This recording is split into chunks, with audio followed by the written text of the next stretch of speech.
For example, ben seni seviyorum. Ben seni seviyorum. I love you. Ben seni seviyorum. മറ്റൊരു ഉദാഹരണം, ben seni bekliyorum. Ben seni bekliyorum. I am waiting for you.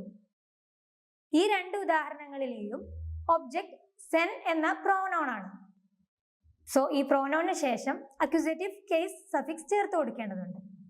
ഇനി മൂന്നാമത്തേത്, ഒരു സെന്റൻസിലെ object possessive suffix ചേർക്കപ്പെട്ടിട്ടുള്ളതാണെങ്കിൽ ആ ഒബ്ജക്റ്റിന് ശേഷം അക്യൂസേറ്റീവ് സഫിക്സ് ചേർക്കേണ്ടതുണ്ട്. ഫോർ എക്സാമ്പിൾ, അറബാന് ഇസ്തിയോറു. അറബാന് ഇസ്തിയോറു. I want your car. അറബാന് ഇസ്തിയോറു. ഈ സെന്റൻസിലെ ഒബ്ജക്റ്റ് ആയ അറബ എന്ന പദത്തിൽ നെ എന്ന പൊസസീവ് സഫിക്സ് ചേർക്കപ്പെട്ടിട്ടുണ്ട്. സോ അറബാൻ എന്ന പദത്തിന് ശേഷം എന്ന അക്യൂസേറ്റീവ് സഫിക്സ് ചേർക്കേണ്ടതുണ്ട്. അറബാന് ഇസ്തിയോറു. I want your car. മറ്റൊരു ഉദാഹരണം, evimi satıyorum. Evimi satıyorum. I am selling my home. Evimi satıyorum.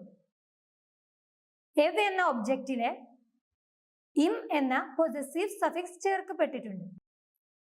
evim. So evim എന്നതിന് ശേഷം ഇ എന്ന accusative suffix ചേർക്കപ്പെടേണ്ടതുണ്ട്. evimi satıyorum.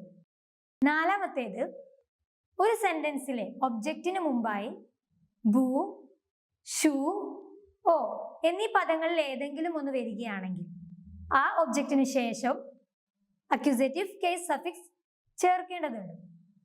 For example, ബു കലമി അലിയോറു. ബു കലമി അലിയോറു. I am buying this pen. ബു കലമി അലിയോറു. ഈ സെന്റൻസിലെ ഒബ്ജക്റ്റ് ആയ കലം എന്ന പദത്തിന് മുമ്പ് ബു വന്നതിനാൽ ബു കലമി എന്നാണ് പറയേണ്ടത്. ബു കലമി അലിയോറു. സോ ടർക്കിഷിൽ അക്യൂസേറ്റീവ് കേസ് സഫിക്സസ് ഉപയോഗിക്കേണ്ട സന്ദർഭങ്ങൾ ഇതൊക്കെയാണ്. തെശക്കുള്ളർ